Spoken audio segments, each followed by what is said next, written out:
Добрый день, паважанае спадарства. Гаворыць і паказвае «Свабода». Экстренный выпуск нашей передачи «Праскі акцент». С вами я, Юрий Дракохруст. А з Менску Вадим Мажейка, культуролог. Добрый день, Вадим. Прывітанне, спадар Юрый, прывітанне. И таксама мой коллега Виталь Цыганков. Виталь, прывітанне. Прывітанне, не культуролог. Не культуролог, да. Спадарства, тэма нашай сённяшняй гутаркі пратэсты, якія сёння ўвечары пачаліся ў Менску і ў іншых гарадах Беларусі. Пратэсты і, адпаведна, іх жорсткае падаўленне. Віталь, вы не маглі бы прыкладна апісаць як бы геаграфію, дзе адбываюцца пратэсты з таго, што мы зараз ведаем, што мы зараз маем якую інфармацыю? Ну, яны адбываюцца паўсюль у цэнтры гораду. Напэўна, галоўныя кропкі – это вуліца Неміга і праспект, галоўны праспект Беларусі, праспект Незалежнасці, пераважна ад плошчы Незалежнасці да плошчы Куба-Коласа.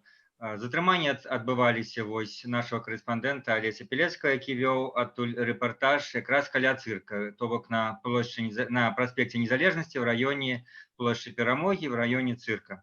Хаця гэты ж момант, мне там людзі знаёмыя паведамлялі, што і на плошчы Незалежнасці людзі хлопалі і крычалі ганьба, і кажуць, мы стаім на плошчы Незалежнасці, а самі чуем, як на Немізе таксама адбываецца шум, на Немізе сігналяць машыны і нешта скандуюць людзі. То бок яны адбываліся спантанна, яны адбываліся без нейкага адзінага цэнтру, пераважна моладзь выходзіла, і цэнтру няма, бо ніхто не заклікаў з сур'ёзных палітычных лідараў. Сёння ніхто не заклікаў, хаця некаторыя, магчыма, і чакалі ад некаторых каманд кандыдатаў, якіх не зарэгістравалі, якія не сталі кандыдатамі, але ад кандыдатаў людзі не дачакаліся і выйшлі самі. Я все-таки хочу сказать, что, во-первых, это затрымание журналиста не адзінае, затрыманы не только Алесь Пілецкі, але и наш коллега, таксама Андрей Рябчык, таксама затрыманы журналист Еврорадио, таксама у Гомелі затрыманыя 3 журналисты выдання «Моцныя навіны». Так что это поляванне, дзікае паляванне на журналістаў, якія вядуць стрымы, яно, гледзячы па ўсім, ідзе такое мэтанакіраванае, то есть вырубаюць тых, хто як бы паказвае свету і Беларусі тое, што адбываецца на вуліцах. Я нават кіну одну рэпліку, як, можа, не все бачылі гэты стрым радыё Свабоды, калі хочаце паглядзець апошнія там хвіліны, калі Алесь Пілецкі з Андрэем Рябчыкам, з відэо нашым аператарам, паводзіліся вельмі асцярожна, калі з'яўляліся аўтазакі, яны адыходзілі ад праспекта туды унутр. І на гэты раз яны адышлі даволі далёка, метров 20-30, там уже была другая вуліца, паралельная праспекту, і на гэтай вуліцы спыніўся бусік, і адтуль 3 чалавека выскачылі мэтанакіравана менавіта на здымачную групу Свабоды, то бок не хапалі кагосьці запар, то бок яны такую зрабілі, атагналі людзей адсюль, а тут уже іх чакалі. Менавіта яны палівалі на журналістаў Свабоды, каб спыніць стрым. Это, безумоўна, была іх галоўная задача. І я все-таки, калі задаваў пытанне, казаў пра тое, што пра, так бы мовіць, ахоп, гледзячы па ўсім, ён велізарны, калі браць всю краіну. То есть я так разумею, что это прынамсі в некаторых вялікіх гарадах, абласных гарадах, а таксама нават в раённых гарадах. То есть это нагадвае 2017 год протесты антидармоедов, калі это ишло по всей краине. Вадим, Виталий уже сказал про то, что сегодня отбылась прессовая конференция команды Бабарыкі, прессовая конференция команды Цапкала, якія не были зарегістраваныя. Ни одна, ни другая команда фактично не закликали до неких активных протестов. А протесты все ж таки адбыліся. Ведаеце, перад этим я таксама рабіў перадачу, там удзельнічаў Андрей Курэйчык, и он сказал, что с его пункту гледжання, протестов неорганизованных не бывает. Спонтанный протест, он кажет, это оксюмарон, так не бывает. Вот. Ну, а тым не менш, вот тое, што мы зараз назіраем, это вот хто іх арганізоўвае? Какие у вас ўражанні, какие у вас звесткі, можа быць? Бачите, зараз надышлі такія часы, што рэжысёр Курэчык узгадаў свой бэкграунд юрыста, а я тут гадаў, хоць мы прадставілі культуролагам, але выступаю ўсё ж такі хутчэй у ролі аналітыка біса. Сапраўды, тое, што мы зараз бачым на вуліцах, гэтыя пратэсты, яны сапраўды, як мінімум, можна сказаць, спантанна ці не спантанна, але яны прынамсі не кіруюцца. Бо няма некага аднаго актора, ці то палітыка, ці то блогера, ці то каго, каб ён там рэгуляваў. Так, сапраўды, сёння, хіба здаецца, на канале нехта першым з'явіўся такі быццам пытанка, але фактычна закліка, а сёмай выходзіць. Але, як мы бачылі, это хутчэй такая ўжо спроба працягнуць тую хвалю, бо, як мы бачылі, пры першую хвалю, калі затрымалі Віктара Бабарыку, таксама людзі выходзілі, ніхто іх у такім фармаце не клікаў. Бо гэта сапраўды такая пэўная самаарганізацыя. І, натуральна, што ў гэтым вялікую ролю адыгрываюць менавіта стрымы, менавіта новыя медыа, таму што таксама, мне здаецца, і ў часы такого новага грамадства, і ўвогуле зараз падчас усіх каранавірусаў, локдаўнаў, шмат што перайшло ў онлайн, і фактычна людзі прызвычаіліся, што адбываецца тое, што адбываецца ў онлайне, то, што ў онлайне бачна. І ў гэтым сэнсе, напрыклад, бачыў відэа, як людзі выходзілі пратэставаць у Новай Баравой. Хто, можа, не з Менску не ведае, такі хіпстарскі раён на ўскрайку Менска, бок ужывую тых людзей наўрад ці шмат хто пабачыў. Але яны разумелі, што гэта бачна ў эфіры, там запішуць відэа, і гэтага дастаткова, каб іх пратэст меў некую сімвалічную для іх важнасць. І ў гэтым сэнсе таму цалкам зразумелае, на жаль, і тое сапраўды паляванне на стрымераў, якое робяць амапаўцы, бо для ўлады гэта тое, што раней міністр краю казаў пра тое, што як яны уяўляюць, што быццам пратэсты кіруюцца праз тэлеграмы і стрымер Ад Свабода, як яны казалі. Гэта іх такое вельмі такое скажонае, але ўспрыманне сапраўды таго, якую важную ролю граюць стрымы і грае тэлеграм. Калі гэта некім кіруецца, так яго можна паймаць, а калі нікім не кіруецца, то... Але так, затрымаўшы стрымер, пратэж гэтым не спыніцца. Але пры гэтым таксама яшчэ адзначу, што зараз менавіта калі ў Менску вялікія прабоі з інтэрнэтам і вельмі менавіта блакуюцца вялікія пакеты трафіка, бок відэа ў тэлеграме. І ў адзін момант я гляджу, калі ў мяне зусім не грузіцца відэа ў тэлеграме, і пры гэтым у мяне без праблем загружаюцца таму HD якасці відэа з Ютуба. Таму гэта такое селектыўнае блакаванне, якім улада спрабуе гэта спыніць. Відаць, не да всего доходят руки, як казаў на днях прадстаўнік МУС, что не закрыешь интернет, причем с таким болем душевным, что вы разумеете, это так складана. То есть, кажа, мы часткова можем на пэўны час, але не на весь час. Так, на весь час просто бачна было, як душа боліць у человека, реально. Да, для людзей такой старой фармацыі сілавікоў гэта, конечно, такі чэлендж, што як-то ёсць такі інтэрнэт, які яны зусім не кантралююць. Я каротка адкажу на пытанне адносна прэс-канферэнцыі штабоў Бабарыкі і Цыпкалы. Я таксама бачу ў інтэрнэце, і таксама сярод тых прыхільнікаў пэўнае расчараванне, што як так, калі яны зноў будуць казаць толькі пра нейкія юрыдычныя рэчы, гэта неправільна. Мне шчыра кажучы, такого прафесійнага пункту гледжання было дзіўнавата гэта чуць, бо мне здаецца, людзі, якія чакалі ад кандыдата, што іх кандыдат будзе клікаць пратэставаць на вуліцы, то ім трэба было ісці за кандыдатам Ціханаўскім. Ні Бабарыка, ні Цыпкала ніколі не называлі сябе кандыдатамі вуліцы, якія будуць прызываць да нейкай рэвалюцыі ці нечага падобнага. Таму, мне здаецца, цалкам чаканыя іх паводзіны, але, на жаль, гэтыя паводзіны таксама цалкам чаканыя для ўлады, і я, на жаль, не думаю, што спроба там іх засудзіць ці падаць скаргу КПЧ ААН, я баюся, гэтай спробы не надта ўладу напалохаюць.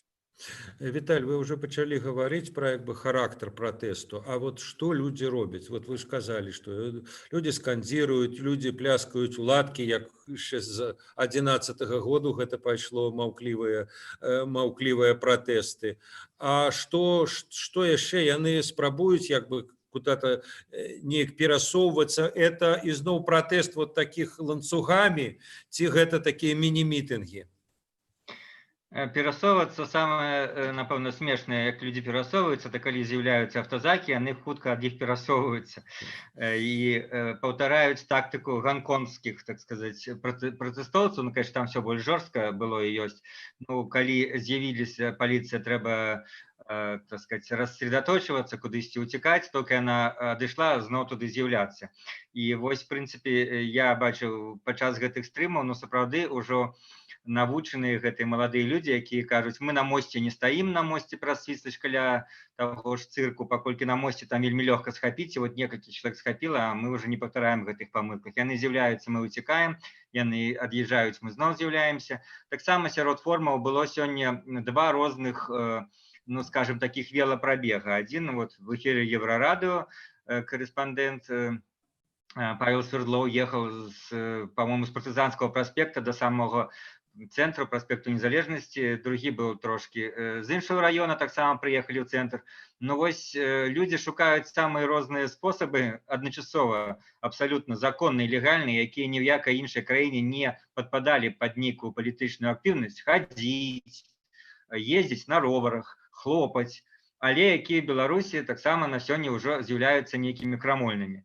І, ну, в прынцыпе, гэта фактычна, калі вы спыталі, ёсць нейкая там, ну, рух ці нейкая, скажем, мэта. Нет, гэта пратэст дзеля пратэсту. Маецца на ўвазе пратэст дзеля таго, каб заявіць, што да, мы пратэстуем. Пры этом людзі, якія, ну, в тым жа стрымах Радыё Свабода гавораць шчыра. Не то, што я там просто прыйшоў, стаяў побач вось і стаў паглядзець. Нет, яны кажуць, мы прыйшлі пратэставаць супраць несправядлівага рашэння цэнтру Баркаму.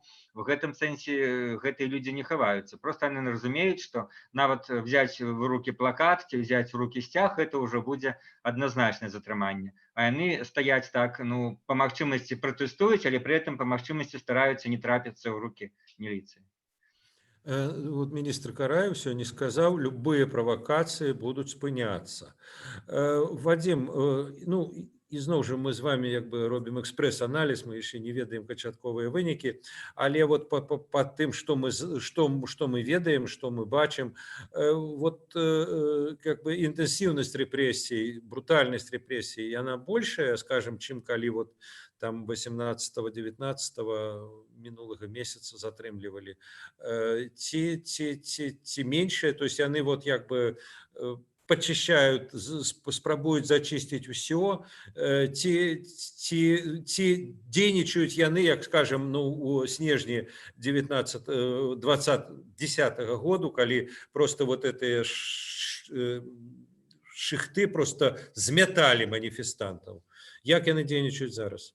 Ну, глядзіце, сапраўды, мы бачылі і ў снежні 10-го года, і, напрыклад, падчас у 2017 годзе 25 сакавіка, што калі сілавікі хочуць паказаць максімальную сілу і максімальную брутальнасць, то у іх ёсць яшчэ шмат інструментаў, якія сёння мы на вуліцах Мінска не бачылі, у іх ёсць і шмат спецтэхнікі, ёсць там і ўсе гэтыя шчыты, касманаўты, таго, што яны сёння не рабілі. Мне здаецца, зараз гэта, ну, фактычна, чаму так адбываецца, чаму такія пратэсты? До речі, я вас перепыню, вот вы сказали, хапаюць касманаўты ці міліцыя? Ну, зараз хапаюць, мы бачылі розных, мы бачылі людзей у цывільным, невядома каго, мы бачылі амапаўцаў у чорным, мы бачылі нават на вуліцах Мінска ўнутраныя войскі у камуфляжы, то бок вельмі у рознай структуры. Але няма людзей касманаўтаў, якія былі б з шчытамі, у шлемах, вось такія. То бок, чаму, мне здаецца, так адбываецца? Таму што фактычна ў гэтую прэзідэнцкую кампанію улада абрала стратэгію не зводзіць усе пратэсты ў адну кропку ў дзень выбараў, бо яны бачаць, як гэта небяспечна. Яны выбіраюць стратэгію, калі па крысе адбываюцца негатыўныя падзеі, спачатку там затрымалі, потым не зарэгістравалі. І калі падзеі адбываюцца па крысе, таксама драбіцца пратэст, драбяцца рэпрэсіі, і ўсё гэта тое, што раней было там амаль у адзін дзень, зараз размазваецца, так бы мовіць, на ўвесь час перадвыбарчай кампаніі. І таму зараз, як людзі выходзяць паказаць, што яны ёсць, яны не думаюць, ну, пэўна, ніхто сёння на вуліцах Мінска не думаў, што сёння ўсе выйдуць і зменяць уладу. Няма такога адчування, прынамсі, я такога на стрымах не бачыў.